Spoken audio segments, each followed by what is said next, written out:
Everyone, welcome back to FPL Fran. Today's video is going to be a little bit of a different video. It's a look at specifically budget differentials. And to me, a differential is probably someone who is less than 10% owned. So anyone who is featured on this video has less than 10% in the game right now. Most of these picks actually are less than 5% even. So for me, I've tried to just pick the most interesting ones that I think will actually help you sort of narrow down a draft that allows for a little bit of flexibility, right? We need to try and afford some more expensive players this year. Palmer, Foden, Saka, these sorts of players got a huge price increase, and of course Haaland did as well. So you're trying to sort of merge everything together, and you do need, players who are 5.5 million, etc. Now, of course, players like Nkunku, João Pedro, these sorts of players, I think we've already identified them as great budget players who probably can honestly be close to set and forget. But what I'm trying to do here is identify maybe that sort of additional player in your draft that you can actually put in right now, and it could actually generally improve your team as it stands. So starting with the sort of midfield position, which I think where a lot of people are looking for that sort of value player within that fifth position, because of course if you're stacking, let's say, Salah in your team, you've got Palmer as well, inherently of course you just need to fit in a little bit of budget value as well on top of, even if you're going for Nkunku. So the player that I like the most right now, just basically watching the preseason, is going to be Morgan Rogers. Now with Aston Villa, of course, we know that there's a lot of depth coming back into the team, and they're also looking to sort of invest in the market into, for example, a player like Philogene, someone to bring back into the team who could hopefully help with that sort of depth in the left wing position. So the only thing that Morgan Rogers has to deal with as well is, for example, Ramsey coming back from injury. I think what is nice for Rogers is that he might very well start the season as a starter, and he could, of course, as long as he plays well, continue to keep his spot in the team. I think that's very reminiscent of last season when Bailey effectively got a few minutes, consistently played well, and basically deposed Diaby from the team in conjunction with, a couple changes being made, like, for example, Tielemans playing more football, so on and so forth. So that for me is quite interesting in terms of Morgan Rogers. Now, his underlying stats aren't particularly great, but of course, last season he only played a fair few minutes. The sample size is small, and he's obviously a young, talented, developing player. And of course, he's now playing for a very strong Aston Villa team who actually have a pretty good opening fixture run. So after, of course, the one tough fixture, which is game week 2 for Arsenal, Aston Villa actually have a great run of games. And of course, that sort of makes Morgan Rogers the most interesting pick in terms of, being able to pick a player potentially starting for a top team, or a top offense rather, and getting that sort of value within your team. So I do quite like Rogers. The next pick that I actually like is obviously someone who featured in my own draft, right? My first draft actually had Semenyo in it, and his underlying stats are actually very good as well. So 0.2 expected goals per 90 and 0.14 expected assists per 90. What I like about Semenyo is that he actually has a really good blend of both numbers, right? For a sort of 5.5 million midfielder, you have to sort of recognize that coming back from last season, he's been moved from a forward to now a midfield. So effectively, he would have at least gotten maybe 16 more points, even when you look at last season's tally.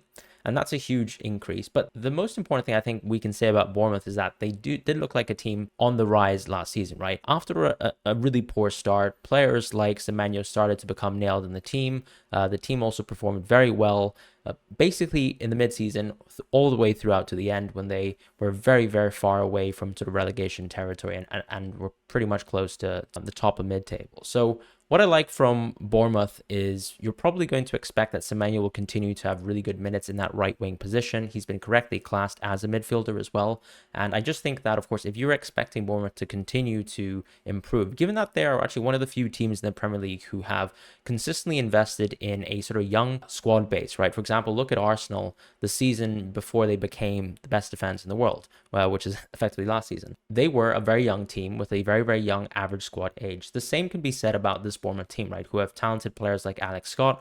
Semenyo is definitely one of them in terms of the core of the squad, and I do think that he can be a very interesting pick to start the season off with, because I think when you contextualize that Bournemouth are definitely one of the top offenses, at least in the top half, of course, then Semenyo I think is quite an interesting pick, given that he was also more nailed than some of the other attackers in other positions. Now, of course, there were other injuries in the Bournemouth team, but close to the end of the season, whenever Bournemouth were looking for attackers, I don't think Semenyo was someone who was actually typically rotated, apart from that one time I believe he had a small injury or illness. So very interesting pick. Cho, or Callum Hudson-Odoi, is an interesting pick as well. His underlying stats are actually probably the worst of all the picks that I'm going to recommend in this video, particularly within the attacking positions. And part of that, of course, is you can argue that maybe he's a very good ball striker, right? Very talented, up and coming talent a couple years ago, who unfortunately had a little bit of a career stagnation and rejuvenated himself, I suppose, a little bit within Nottingham Forest last season. What I like about him the most when you compare him to, let's say, Elanga is just the simple fact that close to the end of the season, we had a little bit of changing in terms of the minutes, right? Callum Hudson-Odoi played much more minutes, whereas Elanga was sort of in and out of the team, starting games, but also benched in some games, whereas Hudson-Odoi was close to playing basically 85 to 90 minutes a game. And of course, in a game like FPL, our sample size effectively is just going to be what we've seen previously and what we can infer in the future. So I do think from that basis, Hudson-Odoi is interesting, but of course, he's also linked, unfortunately, also with maybe a potential move away from Nottingham Forest. So we'll see what happens, but I think he's a very interesting pick as well to start the season. And I think to put in context, for example, his fixtures with Nottingham Forest are very, very good, right? But you also have to contextualize that they weren't a very good attacking team. A lot of the expected goal share from last season was actually led towards a very specific player who I'll mention in a moment. Andreas is also the last pick that I'll actually recommend at the midfield position. I don't really like Andreas, if I'm being honest. I think he's an interesting differential, but when you look at, for example, the per 90 stats, particularly in football, I think a lot of people sort of make the wrong sort of judgment that can be applied to any player. The reality with Andreas for the last 2 seasons is that he's consistently played around 75 minutes a game. So you kind of have to also nerf these stats a little bit and sort of put them in context. So whilst he actually has the best underlying data we've seen so far, mostly because he's spurred on by a lot of the set pieces he takes on behalf of Fulham, I think the issue with Andreas, of course, is simply that he gets subbed off early, so you have to sort of nerf these stats, something like 75/90 as a ratio, reapply these sort of XG sort of metrics, and you'll notice that Andreas probably isn't one of the best picks. However, Fulham do actually start the season with some pretty good games, and I think that makes Andreas interesting just for the point of, for example, if you're looking at, let's say, an early wild card, you just need some value players who will sort of allow you to get the Salah plus Haaland drafts of the world, or, for example, the multiple sort of sub-premium picks that I keep talking about, like Saka, Son, Palmer, Foden. This is the type of player that you need, right? Players at that 5.5 price point. The last player that I'll mention is going to be Morgan Gibbs-White. He's not really a differential. I think we all know who he is. Nottingham Forest have great fixtures. He's on set pieces as well. He might even be on penalties, but I think it's hard to actually decide right now whether Chris Wood has them or Morgan Gibbs-White. Now, Morgan has taken penalties previously for Nottingham Forest, so someone might completely disagree with me. They might think Morgan Gibbs-White is 100% on penalties, and that's fine. But I think Chris Wood, it's nothing to scoff at his generally really good historical penalty record. So we'll see what happens as well. But I think Morgan Gibbs-White, of course, is an interesting pick, and Nottingham Forest, of course, have great games. And when you compare even to, let's say, someone like Callum Hudson-Odoi, his minutes are probably going to be even better.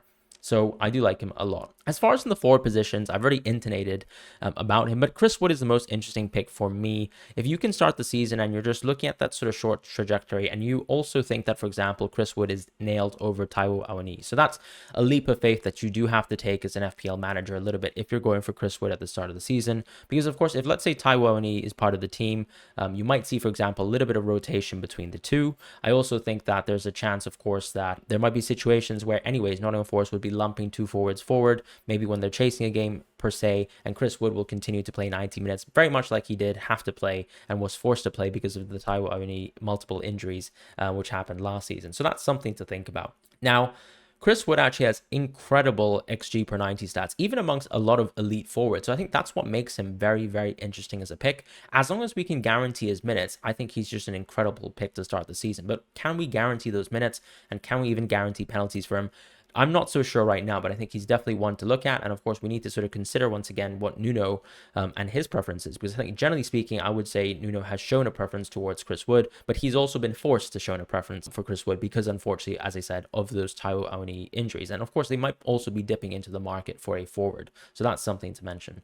The last pick is in the forward position is going to be Adam Armstrong. I think no one really, doesn't know his name, but I think the reality, of course, is 2 seasons ago, a lot of us probably went for Adam Armstrong that time around in FPL, and we weren't particularly impressed. Now, of course, this is a completely different Southampton team.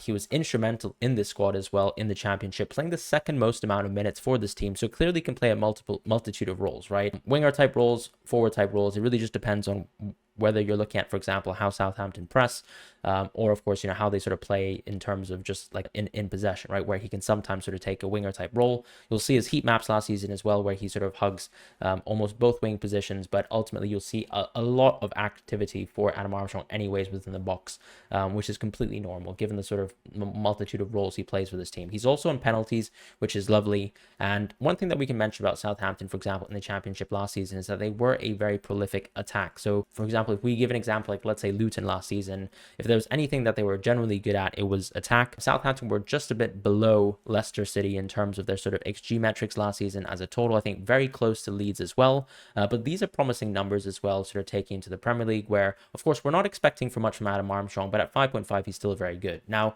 I completely recognize that João Pedro basically blows him out of the water, and you should definitely think that that's the case, because I think that's the case, unless João Pedro suddenly loses a lot of minutes under the new manager. What I would say, though, of course, is that there's nothing really stopping you from actually going for João Pedro in your draft as a little bit of a permanent starter, and then actually having Adam Armstrong as basically a rotation piece, because Southampton have good fixtures to start the season, right? For example, when you look between fixtures 1 and 6, they've got Ipswich at home in game week 5, they've got Nottingham Forest at home in game week 2. These are the types of fixtures where you can definitely rotate Armstrong into your team if he sort of fits the sort of rotation that you want to sort of implement within your team. So I do really like Adam Armstrong for that reason. Now, the last pick that I will mention in the forward position is also going to be sort of Ross Stewart from Southampton. I think I'm just going to mention him off the cuff because he is a 4.5 forward. He's most likely second or third choice within the team because it seems like Che Adams might be on his way out, but he might be someone who can actually play a little bit more minutes this season for Southampton, despite unfortunately not featuring effectively for most of last season, if at all.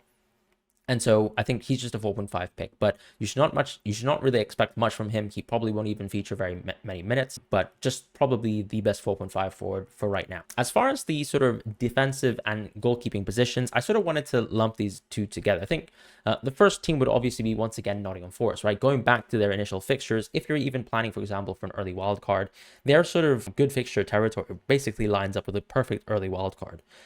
Starting with, for example, Miguel, who's actually their new goalkeeper, or even Sells, who if we find out is going to be still their starting keeper. Both of these keepers are going to be great to start the season off with. This is also a team last season, when we look at expected data metrics, were actually 5th in the entire league last season for the 23-24 season. And keep in mind, of course, there was a manager change mid-season, and I think their defensive metrics actually under Nuno might actually put them 4th within the Premier League. So that's a very, very good metric to sort of hang your hat on, considering they actually have really good fixtures. So definitely Miguel or Sells, whoever it is, definitely a good pick. And same with Murillo as well as the center back. So these are the sort of players that I think can be interesting. And the last goalkeeper pick that I'll mention right now is going to be Henderson from Crystal Palace. Now, Crystal Palace were one step further ahead of, let's say, Nottingham Forest last season, and they actually did finish 4th on expected goals conceded. With Crystal Palace, I think we can definitely say that there's been a historical pedigree as well with their defense. Last season, as in 22-23, they actually finished 4th again. The season before that, 5th on expected goals conceded. And given, of course, that we're looking for a lot of budget picks right now, and I know a lot of people aren't that high, for example, on starting the season with Arsenal, given that they have some tough fixtures on game weeks 4 and 5. Once again, if you're planning an early wild card, trying to sort of target around, let's say, Arsenal's fixture run, maybe you plan to sort of rejuvenate your team with a lot of Arsenal players, you want to start the season off with some non-Arsenal players. I mean, Crystal Palace is fantastic. Now, of course, players like Guehi and Anderson, I think their ownership is really quite high, but a lot of people seem to be neglecting Henderson as a goalkeeper as well, and I think he's very interesting, and I'd definitely go for him. The last goalkeeper is just going to be Sanchez from Chelsea, but I think his ownership will already be close to being above a differential ownership in a few days' time, as long as people basically feel safe and secure that he's going to be the starting goalkeeper for Chelsea, or of course, if it's Petrovic, it's Petrovic. So I don't really want to talk too much about them because I don't think they really count as a true differential, even though technically right now his ownership is below 10%. So just something to keep in mind, that Chelsea goalkeepers are very cheap. The fixture run is very good after Man City, and as long as you can basically ignore that Man City game, which honestly you probably should, because the whole point of picking goalkeepers is you're not trying to transfer them in and out every week, right? We don't have that luxury in FPL. So the fact that Chelsea have such good fixture run in general, for example, for the first 7 game weeks, and between game weeks 2 and 7 are great games, apart from, as I said, game week 1, nothing really to scoff at to go with the Chelsea goalkeeper to start the season. So this is sort of my budget differentials video. I hope you guys enjoyed the video. A lot of the sort of expected data, of course, for some of these attackers are going to be very low, but I think you also have to put into context that there's a huge difference in price between a 5.5 midfielder and, you know, your Palmers of the world, your Sakas of the world, and your Fodens of the world. So the fact that some of these players can be nailed, can provide set pieces, actually still have really good underlying data for their price point, I think is very well worth considering. So that's all I'll say for this video. Thank you guys so much for watching. I'll see you guys in the next video. Take care and goodbye.